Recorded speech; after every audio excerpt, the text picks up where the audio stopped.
Okay, so now the one thing that I am loving about these conversations with the four Black men founders of Fly Supply is you all are so willing to be open and to express like thoughts, feelings, emotions. And now I have known for years that men have more emotions than women. It's not a bad thing. It's not a bad thing. Beg to It's actually a differ, good but thing. it's all good. The reason I say you have more emotions is because you don't always express them. Okay. You usually keep them True. inside. So anytime you keep something inside and you don't let it out, it can't help but repopulate. True. So with these conversations, the reason I'm loving them so much is because of the willingness to be so open about your vision, about how you've grown, what you're growing. And the one thing that I have noticed with all of you is the hustle that y'all have is something serious. It's unmatched. I mean, in real life. So where does that come from? Because everybody could say they want something, but wanting something and doing something about it is different. So where did that hustle come from? Collectively, I think when we all come together, like our hustle is unmatched. You know what I mean? We can achieve anything that we put our mind to, as cliche as that sounds. But when it comes to me personally, as far as my hustle, I just think it was actually, to be honest with you, it started as me being a little kid, man. I had a fear of just being average. As wild as that sounds, I never wanted to be regular.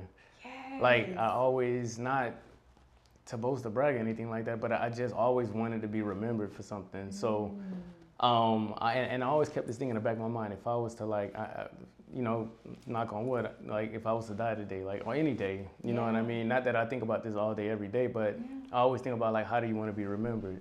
Yes. So I try to treat every opportunity, every project, every day, as if I may not be here the next day. You know, I don't think about it and it doesn't weigh on me every hour of the day, but you know, I do certain things to cement my legacy.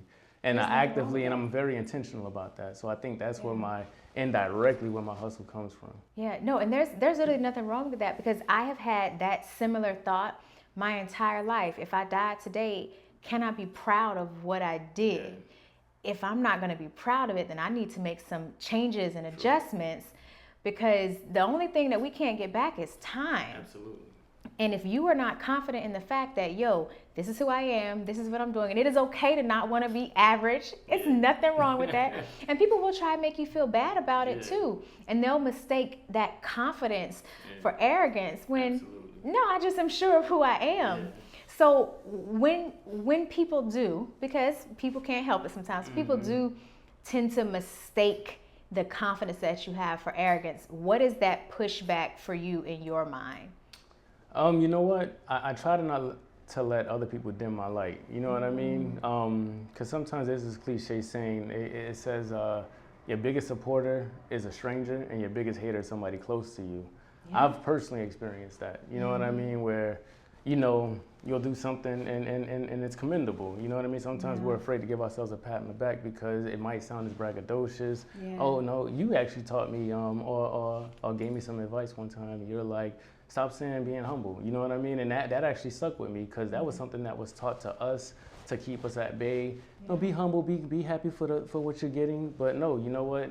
If you hustle the way I do, if you put in these 20-hour days and you provide for your people and you provide for your loved ones and put other people in position, and you should be able to reap the fruits of your labor. You know what I mean? And as far as that being mistaken as arrogance, I don't think that's a me problem. I think that's more of a reflection of or projecting of how that person may feel. You know what I mean? So that's kind of how I feel about the whole notion when people say, "Oh, you're a little too braggadocious," but no, I'm just a very confident person, and I've been to hell and back, and I've persevered. So that part, especially when you know what you've been through, like that's the biggest thing.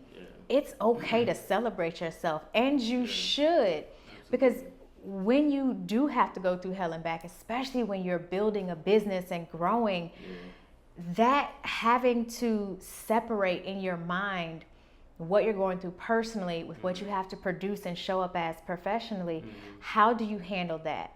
Because when you are experiencing, let's say, the worst of your life when it comes to your personal life. Let's say things are breaking apart, you're going through a really, really tough time, and then you still have to show up professionally. How do you manage that mentally and emotionally? And do you need support? Like, what does that look like? It's definitely a whirlwind, and if I could be very transparent, and even vulnerable and open with you guys, to the world rather, like a few years ago, I was going through a very tumultuous divorce. You know what I mean? It was very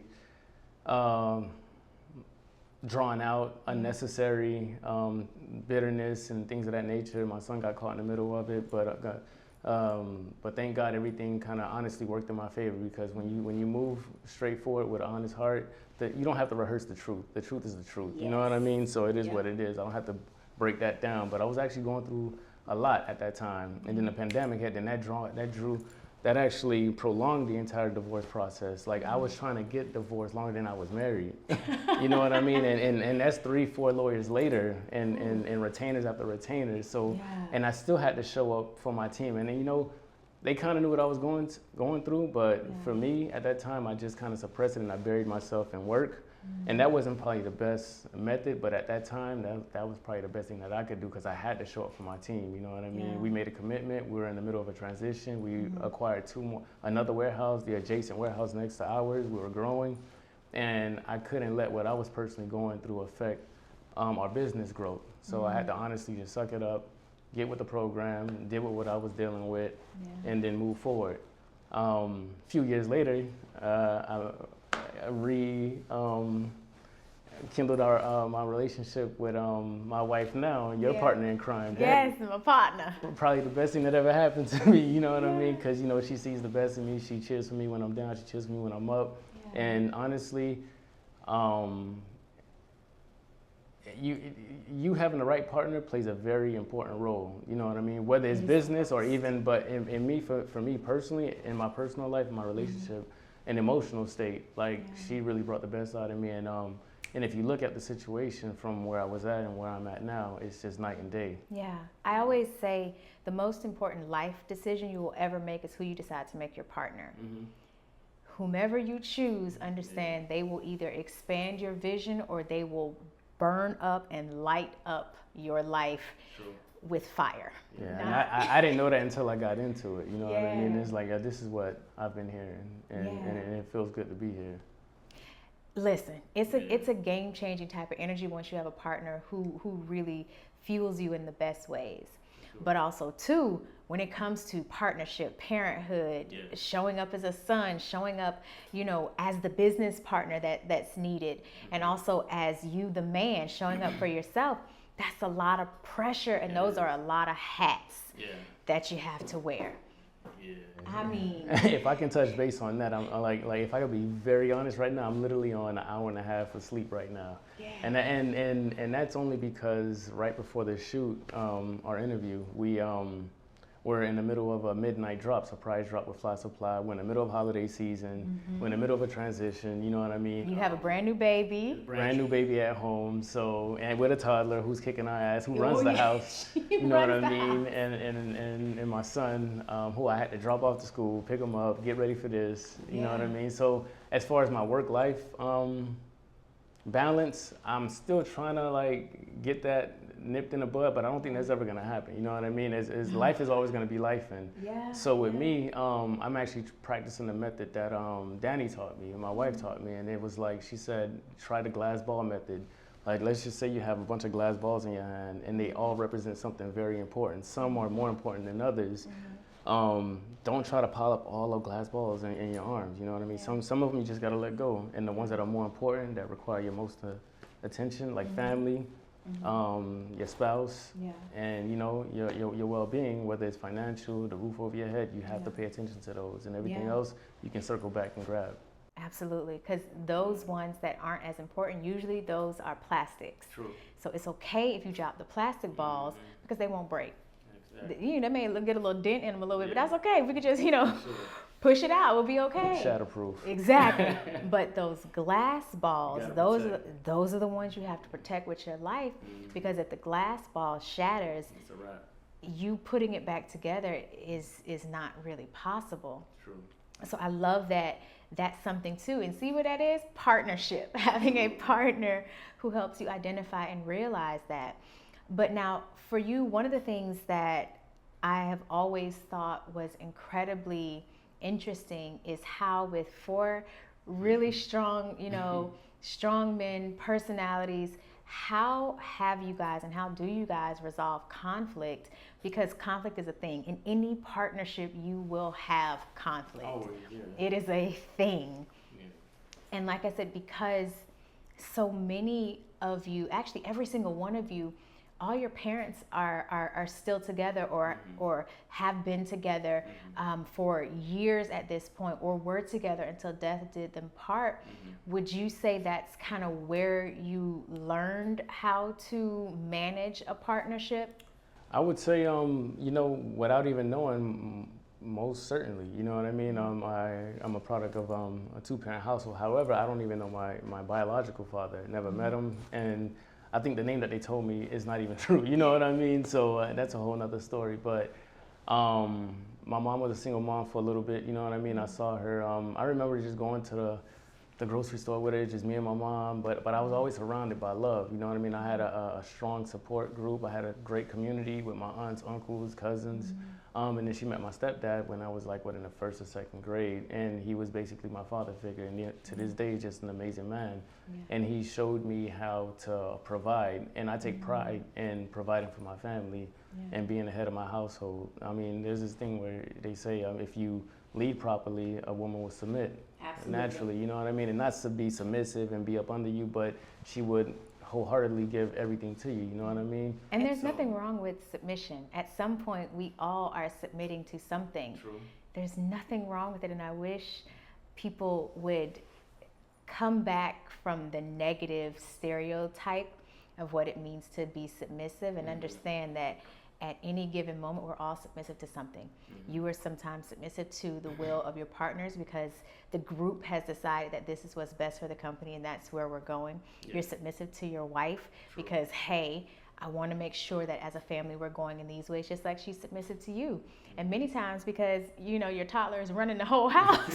For the most part, they run the house. Yeah, they definitely run the crib. Yeah, and your son too, there are things that hey Dad, I really want this, and you'll submit your will for his because, hey, this makes the most sense. Yeah. There's nothing wrong with submission. Absolutely, and just seeing that growing up and just seeing how hard my stepfather worked, you know what I mean, and provided for his family no matter what. Even if he was tired, he would just get up for a second job, you know what I mean, and just provide. And I'm always appreciative of that, you know what I mean. I will never forget that. And I feel like me just being as successful and lighting up the burden for them is my way of paying them back for all the sacrifices that they all made for me, you know what I mean. That's the least we can do. They came to this country without even knowing the language, not even having a job or anything like that, and they figured out a way.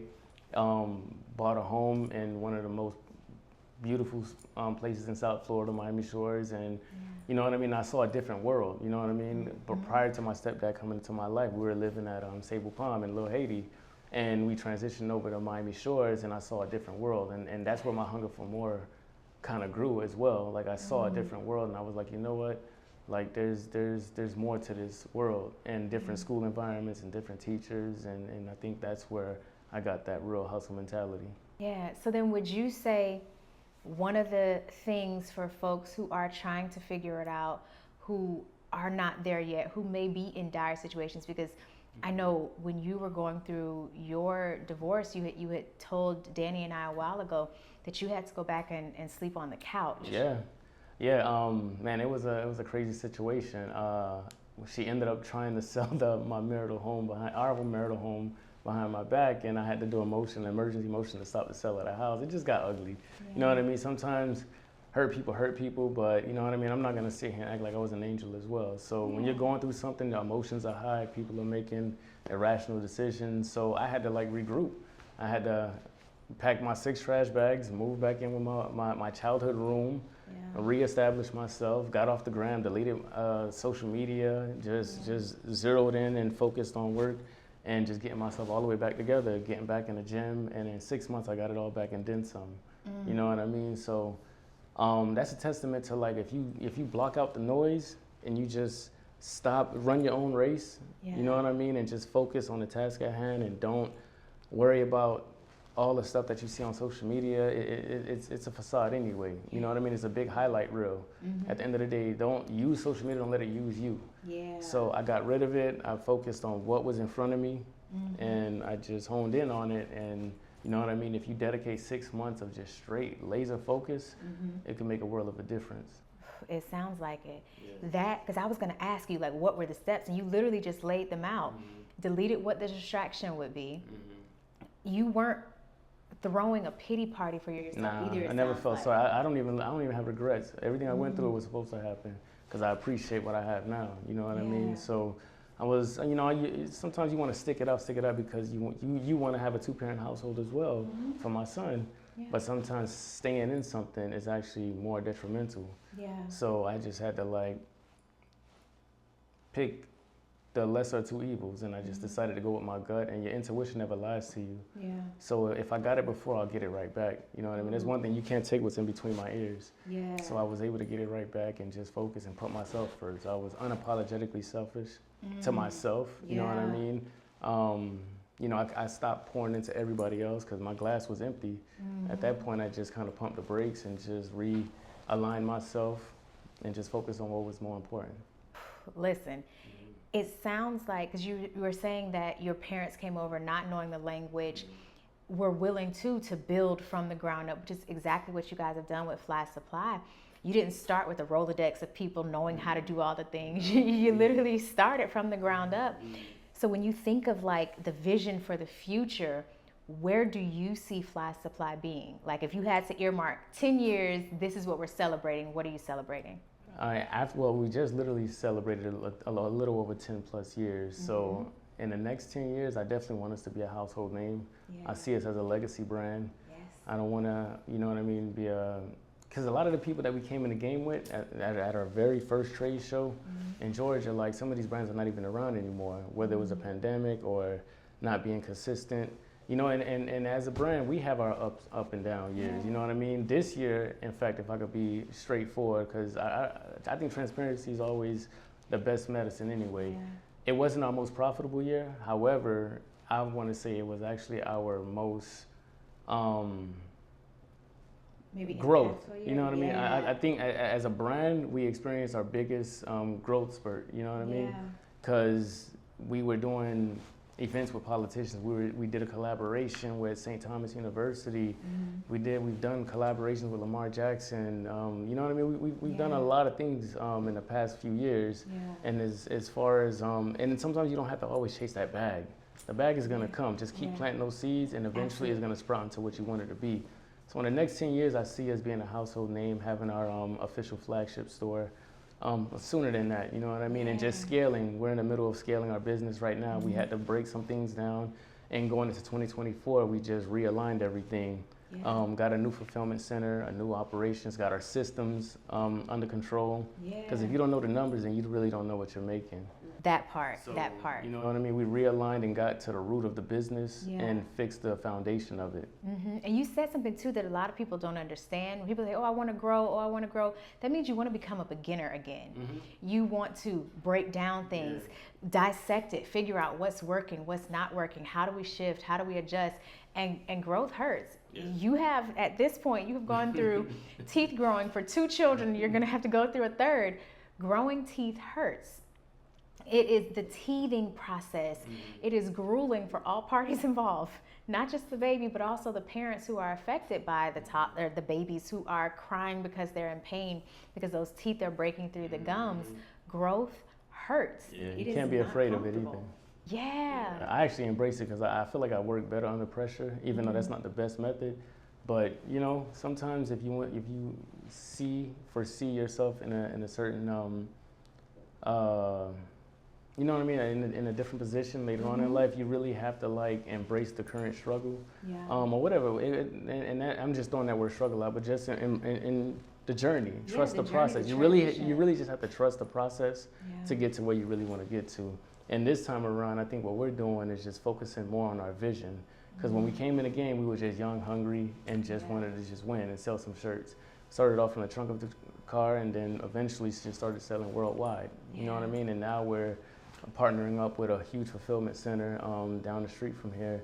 And now it's given us the ability to scale our business and maximize our profits, as opposed to like, even if you wanted to make $1 million, we don't even have the infrastructure set up to even get that output out. So now you just got to get the right systems and the right players and key vendors involved and manufacturers involved to make that happen. Listen, because I'm just really excited about the female line of Fly Supply. I mean, he ain't say it, but just You've been talking about that for a while, and a lot of people have too, so it's in the near future, hopefully. Y'all heard it here first. It is in the near future, and I just want to be a full ambassador, okay? I need my ambassadorship, okay?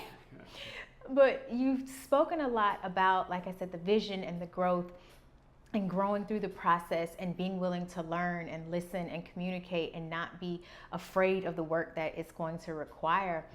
What would you say, or what parts of yourself did you have to let go of in order to build to where you guys are at now, which is 10 plus years growing and building a business, a gorgeous, I mean, the outfits are dope, y'all.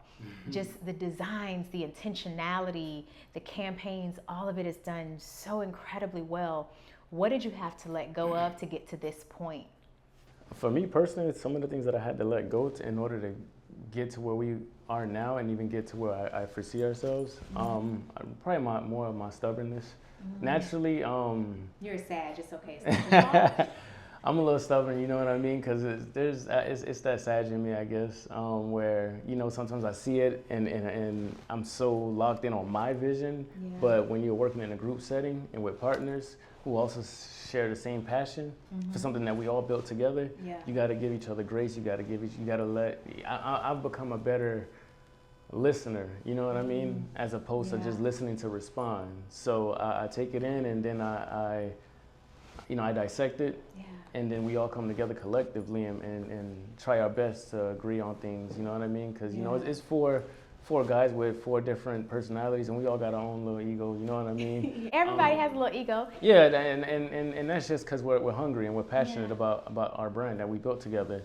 So at the end of the day, I've just learned to just remove the stubbornness from everything and just give each other grace and focus on the task at hand. Okay. And so you're clear on what you need to remove. So who do you think you need to become in order to take it to that next level? Who's that person?